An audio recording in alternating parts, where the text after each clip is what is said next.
మీ పిల్లలకు చదువుతో పాటు ఎక్స్ట్రా కరిక్యులం లోక జ్ఞానాన్ని నేర్పిస్తుంది future spark international school. Sudden గా ఒక రోజు మెసేజెస్ వస్తున్నాయి మేడం, కంటిన్యూస్ గా ఒక 4-5 మెసేజ్లు వచ్చేసాయి ఫాస్ట్ గా. ఏంటి మెసేజ్లు అని చెప్పి చూసేసరికి అన్నయ్య మెయిల్ నుంచి నా మెయిల్ కి వస్తున్నాయి. ఇంకా ఓపెన్ చేస్తే అసలు అవి ఏంటో పిచ్చి పిచ్చి మెసేజ్లు మేడం. అన్నయ్య స్వీట్ ఆంటీ చేసింది అని చెప్పేస్తే స్వీట్ అని చెప్పేసి ఆ బౌల్ పట్టుకొని వెంటనే నా చెయ్యి పట్టేసుకున్నాడు. అదేంటి నేను అలా మాట్లాడుతున్నావు, ముందు నా చెయ్యొదులు అనే లోపే గట్టిగా పట్టేసుకున్నాడు సార్. చిన్నప్పటి నుండి సార్ అసలు కలిసి ఆడుకునే వాళ్ళు. అప్పుడు కూడా అన్నయ్య ఇదే ఆలోచనతో ఉన్నాడా లేదంటే ఇప్పుడు వచ్చిందా? నీ మంచితనాన్ని అక్కడ ఉండేటటువంటి ఆ మనిషి నీ చేతకానితనం కింద అనుకుంటున్నాడు. ఎవరూ బాధపడకుండా నాకు ఒక సొల్యూషన్ చెప్పండి డాక్టర్ గారు అంటే అవ్వదు. ఇక్కడ ఎవరో ఒకరు బాధపడతారు. అత్యాధునికమైన టెక్నాలజీతో ఫెర్టిలిటీ ట్రీట్మెంట్ అందిస్తోంది మెడిసి IVF. వెల్కమ్ టు అందమైన జీవితం. నమస్తే డాక్టర్ గారు. నమస్తే జయ గారు. కళ్యాణ్ గారు, గీత అనే ఒక అమ్మాయి హనుమకొండ నుంచి ఒక మెయిల్ చేసిందండి. అంటే సాధారణంగా అందరం చాలా మంది ఎదుర్కొనే ఒక సమస్య అనమాట.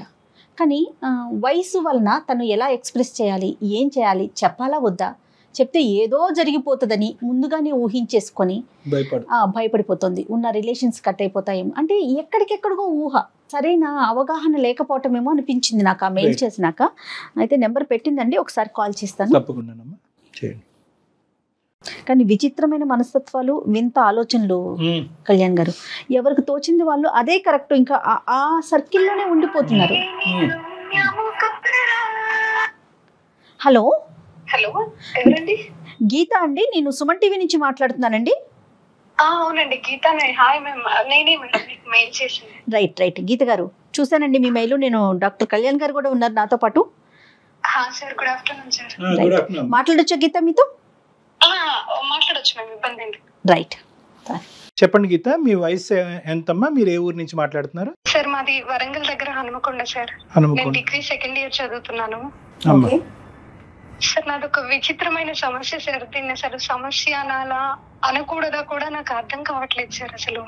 అమ్మా చెప్పండి సార్. అది మాది సొంత ఇల్లు సార్, వరంగల్ దగ్గర. మేము ముగ్గురం అక్క చెల్లెళ్ళం. మాకు పక్కింట్లో ఒక ఆంటీ వాళ్ళు ఉంటారు సార్. వాళ్ళకి ఆడపిల్లలు లేరు, ఇద్దరు కొడుకులే. ఇంకా మేము ముగ్గురం ఆడపిల్లలం అయ్యేసరికి వాళ్ళ ఇంట్లో ఆడపిల్లలు లేకపోయేసరికి ఆంటీ మమ్మల్ని చాలా బాగా చూసుకునే వాళ్ళు. ఓకే. ఇంకా ఆ రిలేషన్ లో ఇంకా ఆడపిల్లలు లేరు కాబట్టి ఆంటీ మాతో అంతా కలిసిపోయినందుకు మా రెండు ఫ్యామిలీస్ చాలా అంటే చాలా, ఇంకా ఒకవేళ నిజంగా ఫ్యామిలీస్ కూడా అంత క్లోజ్ గా ఉండలేరు, అంత క్లోజ్ గా ఉంటాము. మేము ఎక్కడికన్నా అవుట్డోర్ టూర్ కి అట్లా వెళ్ళాలనుకున్నా కూడా మాతో పాటు వాళ్ళు రెడీ అయిపోయి వచ్చేసేవాళ్ళు. ఒకవేళ వాళ్ళు వెళ్తున్నారంటే మేము వెంటనే మేమందరం కలిసి వెళ్ళాలి అన్నట్లుగా వెళ్ళేవాళ్ళం. అంటే మీరు పుట్టింది పెరిగింది అంతా అక్కడేనమ్మా? ఎంతకాలం బట్టి? 25 years నుంచి అక్కడే. నా ఇద్దరు అక్కయ్యలు, నేను బోర్న్ బ్రాటప్ అన్ని అక్కడే. ఇంకా రెండు ఫ్యామిలీస్ ఎంత అంటే పండుగలు వస్తే ఒకే ఇంట్లో వండుకొని తినేవాళ్ళం. ఆంటీ వాళ్ళ ఇంట్లో పూజలు, నోములు అలాంటివి ఏమైనా ఉంటే ఆంటీ ఇంకా మమ్మల్ని తీసుకెళ్లిపోయి, ఆడపిల్లలు లేరు కాబట్టి ఆంటీ చీరలు, నగలు అన్ని మాకు పెట్టి మమ్మల్ని రెడీ చేసి బాగా మురిసిపోయేది. ఆడపిల్లలు లేరు అన్న లోటు మాతో తీర్చుకునే వాళ్ళ ఆంటీ. ఇంకా అలా రెండు ఫ్యామిలీస్ చాలా క్లోజ్ సార్ అసలు. ఇక్కడ మేము మా ఇంట్లో ఎవరైనా లేరు అంటే ఆ ఇంట్లో ఉన్నారని అర్థం. ఇంకా ఇద్దరు అక్కలు పెళ్లిళ్ళు అయిపోయాయి. వాళ్ళకు కూడా పెద్దన్నయ్య పెళ్లి అయిపోయింది, అబ్రాడ్ కి వెళ్ళారు. ఇంకా చిన్నన్నయ్య మ్యారేజ్ అయింది కానీ కరోనా కదా మేము, అందుకని work from home. So work from home కాబట్టి ఇంట్లోనే ఉంటున్నారు అన్నయ్య. అన్నయ్య కూడా, చిన్నన్నయ్య కూడా మ్యారేజ్ అయ్యింది కానీ వాళ్ళ వైఫ్ క్యారింగ్ పుట్టింటికి వెళ్ళింది డెలివరీ కోసం అని. సో అన్నయ్య ఇంట్లోనే వర్క్ ఫ్రమ్ హోమ్. నాకు కూడా కరోనా కదా మేడం, ఆన్లైన్ క్లాసెస్ జరుగుతున్నాయి. ఇంకా ప్రాజెక్ట్స్ అవి ఇవి కాలేజ్ లో వాళ్ళు పంపిస్తుంటారు. అవి నాకు ఫోన్ లో చేసుకోవడం, గాంధీ వాళ్ళు అనే వర్క్ ఫ్రమ్ హోమ్ కాబట్టి వైఫై పెట్టించుకున్నారు. వైఫై అని చెప్పేసి ఇంకా నేను అక్కడ నా ప్రాజెక్ట్ కి హెల్ప్ అవుతుంది వైఫై ఉంది కాబట్టి అని చెప్పేసి నేను కూడా ఆంటీ వాళ్ళ ఇంట్లోనే కూర్చొని వర్క్ అది చేసుకునేదాన్ని. ఓకే. అయితే ఒక రోజు అన్నయ్య వచ్చి ఫోన్ లో ఎందుకురా ఇబ్బంది పడతావు, నా ల్యాప్టాప్ ఉందిగా ఖాళీగానే అందులో చేసుకోమను ప్రాజెక్ట్ అని చెప్పేసి అన్నయ్య ఇచ్చారు. అలా నేను అన్నయ్య ల్యాప్టాప్ తో ప్రాజెక్ట్స్ అవి చేసుకునేదాన్ని, క్లాసెస్ ఏమన్నా ఉంటే వింటుండేదాన్ని. సడన్ గా ఒక రోజు ల్యాప్టాప్ లో వర్క్ చేసుకుంటున్నాను, అన్నయ్య ఉన్నారు వేరే రూమ్ లో. నాకు మెసేజెస్ వస్తున్నాయి మేడం కంటిన్యూస్ గా, ఒక 4-5 మెసేజ్లు వచ్చేసాయి ఫాస్ట్ గా. ఏంటి మెసేజ్లు అని చెప్పి చూసేసరికి అన్నయ్య మెయిల్ నుంచి నా మెయిల్ కి వస్తున్నాయి. ఏంటి అన్నయ్య మెయిల్ నుంచి నా మెయిల్ కి మెసేజెస్ అని చెప్పి నేను ఓపెన్ చేశాను మేడం. ఇంకా ఓపెన్ చేస్తే అసలు అవి ఏంటో పిచ్చి పిచ్చి మెసేజ్లు మేడం.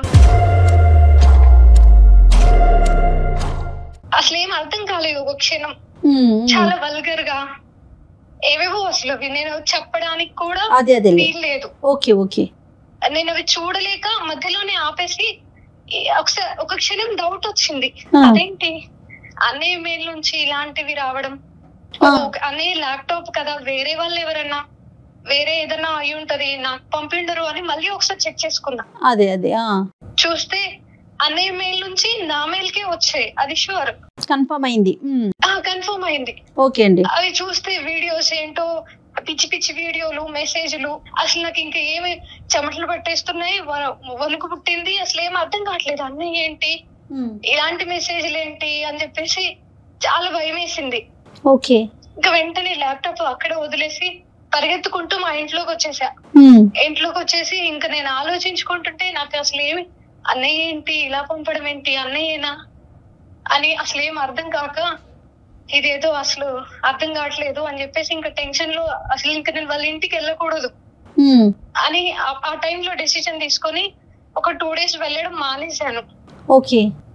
ఇంకా వెళ్ళట్లేను, భయం వేస్తుంది అక్కడికి వెళ్ళాలంటే అది నిజమేనేమో ఏంటో అని వెళ్ళట్లేను. 2 days గడిచిపోయింది. ఇంతలో ఆంటీ ఏంటి మా ఇంటికి రావట్లేదు ఏంటి, నీకు ఈ మధ్య ఎక్కువైపోతుంది, మా ఇంటికి రాకుండా ఉంటావా నువ్వు అది ఇది అని చెప్పేసి, లేదా అంటే నేను ఏదో వర్క్ చేసుకుంటున్నా, అది కూడా ఆంటీ అంత చనువు ఉంది కాబట్టి ఆంటీ లాక్కొని మరి తీసుకెళ్లిపోతుంది. ఉండలేదు ఆంటీ మాతో క్లోజ్ కాబట్టి మాకు ఆ బాండింగ్ వల్ల తీసుకెళ్లిపోతుంది ఆంటీ. ఇంకా ఆంటీకి ఏం చెప్పలేక సర్లే ఆంటీ ఉన్నారు కదా అని వెళ్ళాను. ఆంటీ ఏదో స్వీట్ ప్రిపేర్ చేసి అన్నయ్యకి ఇవ్వమ్మా టేస్ట్ చూసి నువ్వు కూడా తినండి అని చెప్పేసి అంటే అన్నయ్యకి ఇద్దామని ఒక బౌల్ ఇస్తే ఆంటీ వెళ్ళాను అన్నయ్య దగ్గరికి. అన్నయ్య స్వీట్ ఆంటీ చేసింది అని చెప్పి ఇస్తే ఆ స్వీట్ అని చెప్పేసి ఆ బౌల్ పట్టుకొని వెంటనే నా చెయ్యి పట్టేసుకున్నాడు. ఏంటన్నయ్య అనంటే స్వీట్ చాలా బాగుంది, నువ్వు తెచ్చావు కాబట్టి ఇంకా బాగుంటది నాకు తెలుసు, అదేంటన్నయ్య మీరు కొత్తగా మాట్లాడుతున్నావు ఏంటన్నయ్య అని చెప్పి నేను అడిగాను. ఓకే. అదేంటన్నయ్య నువ్వు ఇలా మాట్లాడుతున్నావు, ఎప్పుడు లేనిది నువ్వు మెసేజెస్ కూడా వచ్చాయి, అవి అనుకోకుండా వచ్చాయా అని చెప్పి నేను అడుగుతున్నాను. అనుకోకుండా ఏమి లేదు, నాకున్న ఫీలింగే అది, నేను కావాలని పంపాను, అవి అనుకోకుండా ఏమి రాలేదు అని చెప్పి అనేసాడు అన్నయ్య. ఇతనికి ఏమైనా అలవాట్లు ఏమైనా ఉన్నాయమ్మా గీత? ఇతను ఏమైనా అంటే ఏమీ లేవండి, చాలా మంచివాడు.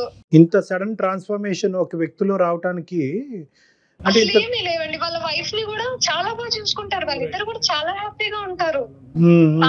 చాలా మంచివాడు అన్నయ్య, స్టడీ పరంగా జాబ్ పరంగా చిన్నప్పటి నుంచి ఒకే దగ్గర కదా, నాకు అలాంటి డౌట్ కూడా ఎప్పుడు రాలేదు. అలా అన్నయ్య సడన్ గా అలా అనేసరికి నేను షాక్. అదేంటి నేను అలా మాట్లాడుతున్నావు, ముందు నా చెయ్యొదులు అనే లోపే గట్టిగా పట్టేసుకున్నాడు సార్. ఇంకా నాకేమీ అర్థం కావట్లేదు అసలు.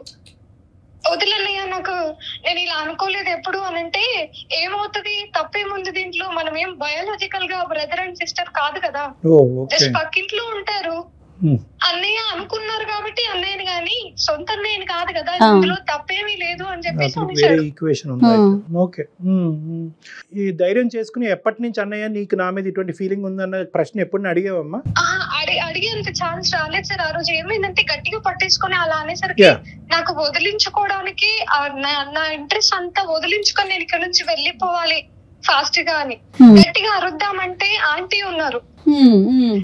ఇంత సడన్ గా ఈ ట్రాన్స్ఫర్మేషన్ నేనే డైజెస్ట్ చేసుకోలేకపోతున్నాను. ఇప్పుడు గట్టిగా అరవాలా, ఏం చెప్పాలా చేయాలి ఎవరికన్నా? అని. అసలు నాకు ఏమీ అర్థం కావట్లేదు. అక్కడ నుంచి Confused వదిలించుకొని feel "ఛీ అవటం అన్నయ్య, ఇలా అనుకోలేదు నేను" అని చెప్పేసి వెంటనే మా ఇంటికి వెళ్ళిపోయాను. ఓకే. వెళ్ళిపోయి ఇంకా నేనే ఎవరికి చెప్పాలో తెలియక ఇంట్లోనే కూర్చొని డోర్ వేసుకొని అన్ని ఆలోచనలు, ఇంకా అసలు అన్నీ ఏంటి, ఇలా చేయడం ఏంటి.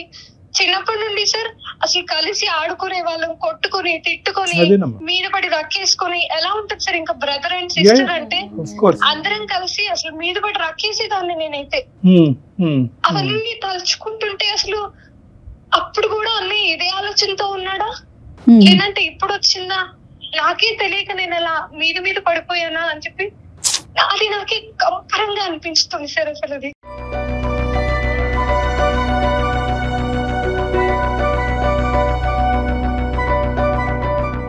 తలుచుకుంటేనే నాకు అసలు ఏమీ అర్థం కావట్లేదు. వెరీ సారీ అమ్మా. అంటే ఒక పరాయి వ్యక్తి ఇలా చేసినప్పుడే ఒక ఆడపిల్ల కంగు తిని మనసు విరిగిపోయి చాలా మంది ఆడపిల్లలు ఆత్మహత్య వరకు కూడా వెళ్ళిపోయింది. అంటే ఎవరికి చెప్పుకోలేనటువంటిది. సార్ అలాంటిది ఇతను ఆల్మోస్ట్ మీ కుటుంబ సభ్యుడిలాగే కదమ్మా. 25 years సొంత అన్నయ్యలాగా, కుటుంబ సభ్యుడి కంటే ఎక్కువే. 20 years బాండింగ్ సార్ మాది. ఇప్పుడు నేను మీకు మెయిల్ చేసింది ఎందుకంటే ఇప్పుడు నేను ఏం చేయాలి, నేను అలాగే ఉండిపోతే అన్నయ్య ఆలోచన చచ్చిపోతుందా, నేనే సైలెంట్ గా ఊరుకోవాలా, పోనీ వెళ్ళి మా అమ్మ నాన్నకి చెప్దామంటే ఇన్నాళ్ళు సార్ 25 years గా వాళ్ళు కలిసి ఉంటున్నారు. 25 years గా ఒకే ఫ్యామిలీ లాగా ఉండి అంత చేసి ఇప్పుడు మళ్ళీ ఇలా ఈ విషయం చెప్తే వాళ్ళు ఇంత మంచి బాండింగ్ చెడిపోతుందేమో అన్న భయం ఒకటి. మా నాన్న ఇంకా డేంజర్, చాలా పెద్ద గొడవ చేసేస్తారు సార్, అల్లురల్లురు అయిపోతుంది. పోనీ ధైర్యం చేసుకుని ఆంటీకి చెప్దామా అంటే ఎంతైనా వాళ్ళు సొంత కొడుకు కదా సార్. అవును, ఎట్లా రియాక్ట్ అవుతారో తెలియని పరిస్థితి.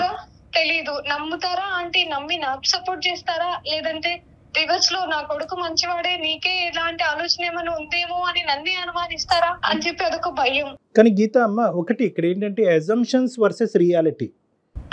ఒక అబ్బాయి, నువ్వు ఇన్నాళ్ళు అన్నయ్య కింద భావించినటువంటి ఒక అబ్బాయి నీ మీద అఘాయిత్యం చేయబోయాడు. Let us make it very clear. ఎవరు లేకపోతే కనుక నీకు అదృష్టం కొద్దీ ఆ రోజు తప్పించుకున్నావు, కానీ ఒకప్పుడు తప్పించుకోలేనటువంటి పరిస్థితి వచ్చి ఉంటే కనుక ఆ అఘాయిత్యం జరిగి ఉండేది. అప్పుడు కూడా మనం ఇలా కూర్చుని మాట్లాడుకునే అవకాశం ఉంటుందా? సో నెంబర్ 1 అది. ఇక్కడ ఏంటంటే ఎందుకు నేను అజంప్షన్స్ వర్సెస్ రియాలిటీ అని అంటున్నానంటే, మా అమ్మకి చెప్తే గొడవ పడతాడు, నాన్నకి చెప్తే కుటుంబాలు విడిపోతే, వాళ్ళ అమ్మకి చెప్తే కనుక నమ్మదు, ఇవన్నీ అజంప్షన్స్ అమ్మ. అంటే నువ్వేంటంటే నీ మనసు చాలా పెద్దది, నీ మనసు అనేటటువంటి చాలా సున్నితం, చాలా పెద్ద మనసు. నువ్వేం చేస్తున్నావు అంటే కనుక మెయిన్ క్రైటీరియా ఏంటంటే నీకు తగిలినటువంటి గాయం, నీకు కలిగినటువంటి బాధ కంటే ఆ బాధను తీర్చుకోవటం ఎలా అనేటటువంటిది ఒకటి. రెండోది ఉండేటటువంటి ఏదైతే ఈ బాండింగ్, రెండు కుటుంబాల మధ్యన ఉండేటటువంటి ఈ బంధం ఏదైతే ఉందో దాన్ని కూడా సైమల్టేనియస్ గా కాపాడే ప్రయత్నం చేస్తాం. రెండిటిని బ్యాలెన్స్ చేస్తున్నాం. ఇది నీ చిన్న మనసుకి, చిన్న వయసుకి, నీ అనుభవానికి ఇది చాలా కష్టమేమో అని నాకు అనిపిస్తుంది. ఎందుకంటే ఇక్కడ ప్రధానమైన అంశం ఏంటంటే ఒక బయటోడు ఎవడో వచ్చి నీ చేయి పట్టుకోలేదు. ఐఎమ్ సారీ, నేను ఇలా మాట్లాడుతున్నా. అన్నయ్య లాంటి అన్నయ్యగా భావించినటువంటి ఒక వ్యక్తి ఇలా ముట్టుకునేటప్పటికి ప్రధానంగా ఆడపిల్ల ఏంటంటే ఒకటి కంగు తింటుంది, షాక్ అవుతుంది. రెండోది ఏంటంటే కనుక ఎప్పటి నుంచి ఉంది ఈ ఆలోచన, రక్కి కొట్టుకుంటూ దెబ్బలాడుకునేటప్పటి నుంచి ఉంది ఆలోచన. అప్పుడు ఇలా పట్టుకునేవాడు, ఆ పట్టుకోవటం వెళ్ళక కూడా అదే ఆలోచన ఉందా, లేదంటే ఒక చెల్లిలాగా పట్టుకునేవాడా? రాఖీ కట్టినప్పుడు చెయ్యి తాకేది, అప్పుడు తాకినప్పుడు చెల్లి చెయ్యి తాకిందనే ఫీలింగ్లో ఉండేవాడా, లేదంటే ఒక గర్ల్ ఫ్రెండ్ తాకుతుందనే ఫీలింగ్లో ఉండేవాడా? సో ఇలాంటి రకరకాల క్వశ్చన్స్ ఆ కంగు తినటం కంటే ఈ ప్రశ్నలు ఎక్కువగా నీ లోపల వస్తాయమ్మా. అవును సార్, అసలు ఈ ఆలోచనలతో నాకు అసలు ఏమీ అర్థం కావట్లేదు. దీన్ని అందుకనే నేను సమస్య అనుకోవాలా లేదా, దీనికి సొల్యూషన్ ఏంటి, అసలు నేను ఇప్పుడు ఏం చేయాలి, ఎవరితో చెప్పాలి, అన్నయ్యతో ఎలా రియాక్ట్ అవ్వాలి, ఇవన్నీ ప్రశ్నలు నా మైండ్ లో అసలు నా మైండ్ నుంచి అసలు వెళ్ళిపోవట్లేదు సార్. నేను ఎంత ట్రై చేసినా కూడా. You have to hit it hard. ఈ పాయింట్ నేను మళ్ళీ చెప్తున్నాను, you have to hit it hard. ఎందుకంటే కనుక ఇదంతా కూడా నీ మంచితనం కింద మీ అన్నయ్య ఉండడు, నీ చేతకాంతనం. సారీ, అతను అన్నయ్య అని అనకూడదు ఇక్కడ. మళ్ళీ పదే అన్నయ్య అంటే కనుక ఇక్కడ కాన్సెప్ట్ వేరేగా అయిపోతుంది. సో ఈ అన్నయ్య కాదు, ఎవరైతే ఈ మగ మనిషి నీ మీద అఘాయిత్యం చేయబోయాడో ఈ మగ మనిషి ఇంకా ఈ సిచ్యువేషన్ అడ్వాంటేజ్ తీసుకుని ఇంకో లెవెల్కి తీసుకెళ్ళక ముందే you have to hit it hard. ఇక్కడ రైట్. ఇది ఏంటంటే నమ్మ చూడు, ఇక్కడ చాలా ప్రశ్నలకి సమాధానం దొరికిన తర్వాతే ఒక అడుగు ముందుకేద్దామని చాలా మంది ఆడపిల్లలు అనుకుంటారు, అప్పటికే చాలా లేట్ అయిపోతుంది. నువ్వు అడిగినటువంటి ఇప్పుడు ఏ ప్రశ్నకి కూడా ఇప్పుడు త్వరగా సమాధానం దొరికేదానికి అవకాశం లేదు. అన్నయ్యనా అన్నయ్య కాదా, ఎప్పటి నుంచి ఆలోచన ఉంది, ఇప్పుడే వచ్చిన ఆలోచన, భార్య లేకపోవటం వల్ల వచ్చిందా, భార్య పెళ్ళి కాకముందు కూడా నా మీద ఈ ఆలోచన వచ్చిందా, వాళ్ళ అమ్మ ఎలా రియాక్ట్ అవుతుంది, మా అమ్మ నాన్న ఎలా రియాక్ట్ అవుతారు, ఏ ప్రశ్నకి సమాధానం దొరకదు. ఈ ప్రశ్నలు అన్నిటికీ సమాధానం దొరికిన తర్వాతే మనం అడుగు ముందుకేద్దాం అంటే కనుక నీది ఇంకా భయంకరమైనటువంటి పరిస్థితిలోకి వెళ్ళిపోతుంది. దాక్కోవాల్సిన పరిస్థితి వచ్చేస్తుంది కదా కళ్యాణ్ గారు.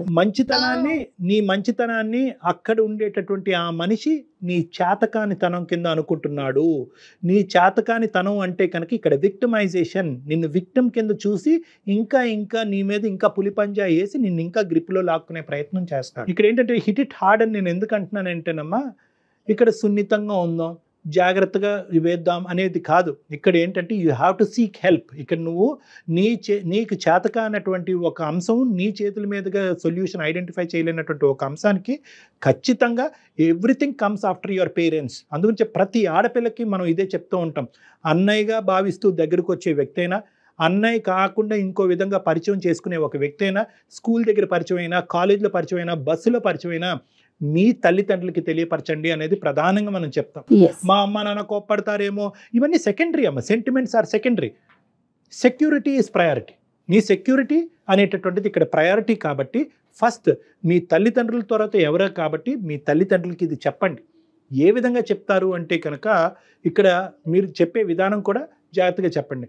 అన్నయ్యలో ఇప్పటి వరకు ఈ అబ్బాయిని అన్నంగా భావించే ఈ అబ్బాయిని ఇప్పటి వరకు నాకు మంచితనమే కనిపించింది, ఇప్పుడే అతనిలో ఒక మార్పు కనిపిస్తుంది, ఈ మార్పు నేను భరించలేకపోతున్నాను, ఈ మార్పుకి కారణం కనుక్కోండి అనే విధంగా మీ తల్లిదండ్రులు అప్రోచ్ అవ్వండి.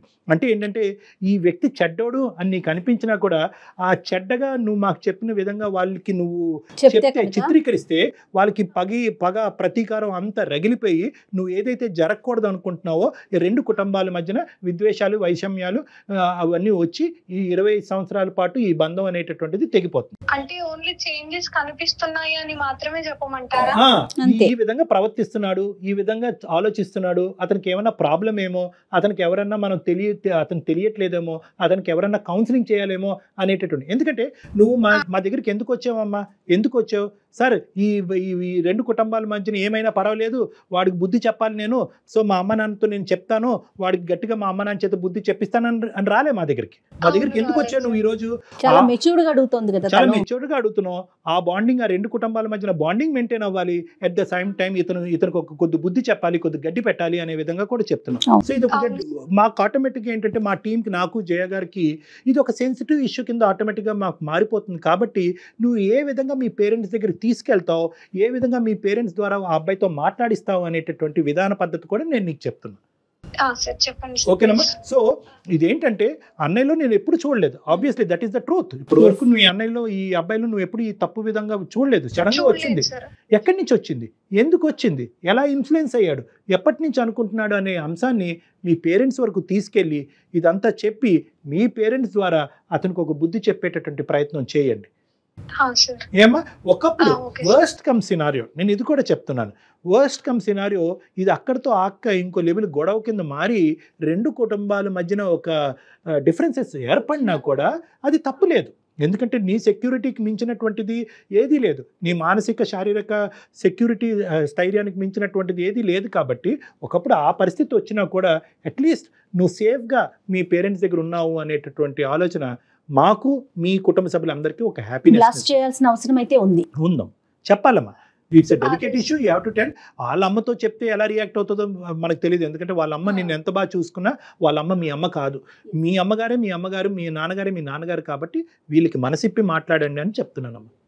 సార్ వాళ్ళు ఎలా రియాక్ట్ అవుతారు అన్న భయం ఒకటి నన్ను ఆపేస్తుంది. ఎలా అన్నా రియాక్షన్ ఇస్ సెకండరీ నాన్న. అదే నేను చెప్తున్నాను, సెంటిమెంట్స్, ఇమోషన్స్ ఎలా రియాక్ట్ అవుతారనే సెకండరీ. ఇందాకటి నుంచి నేను అదే చెప్తున్నాను. Your security is important.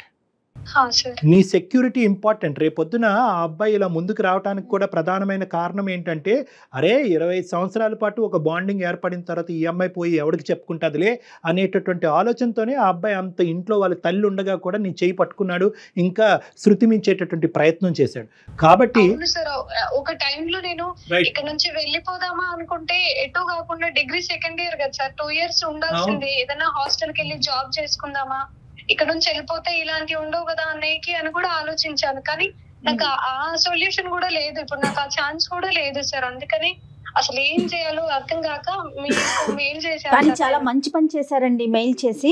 అయితే సమస్య నుంచి దూరంగా పారిపోవటం కాదు, దానికి పరిష్కారాన్ని చూసుకోండి.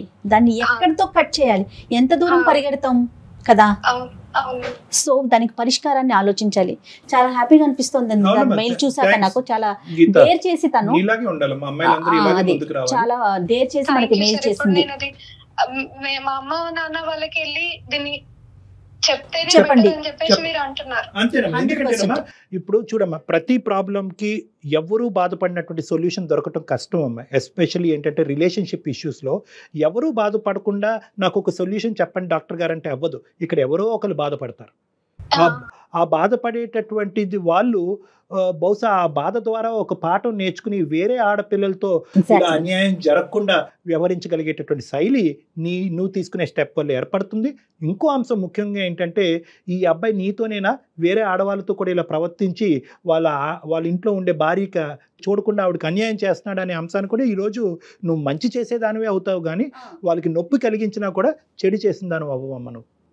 Okay sir, thank you sir. Thank you ma'am. Thank you మా. ఆల్ ద బెస్ట్ అమ్మా. God bless. Thank you sir. Thank you. Bye bye. కానీ పెద్ద పిల్ల కాబట్టి మెచ్యూర్డ్ గా మెయిల్ చేసింది డాక్టర్ గారు.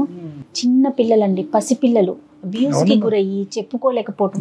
స్కూల్లో కానీ ఇంట్లో కానీ ఎంత అవేర్నెస్ క్రియేట్ చేస్తున్నా కూడా గుడ్ టచ్ అని బ్యాడ్ టచ్ అని ఎంత క్లియర్ గా చెప్తున్నా కూడా పిల్లలు భయపడుతున్నారండి. ఉన్న సెన్సిటివ్ హార్మోన్ అమ్మ ఈ పాపం.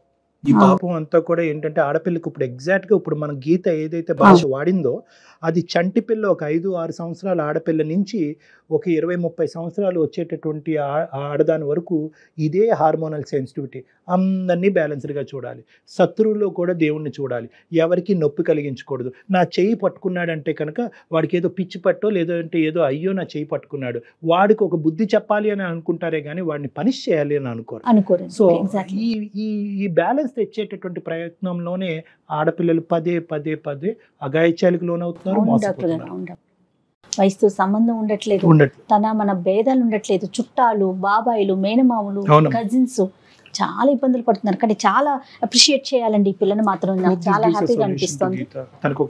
బయటకు వచ్చి ఇట్లా మాట్లాడటం అనేది చాలా మనం సంతోషించదగ్గ విషయం. రైట్ అండి, thank you so much. Suman టీవీలో మీ పర్సనల్ అండ్ బిజినెస్ ప్రమోషన్స్ కోసం కింది నెంబర్ కి కాంటాక్ట్ చేయండి.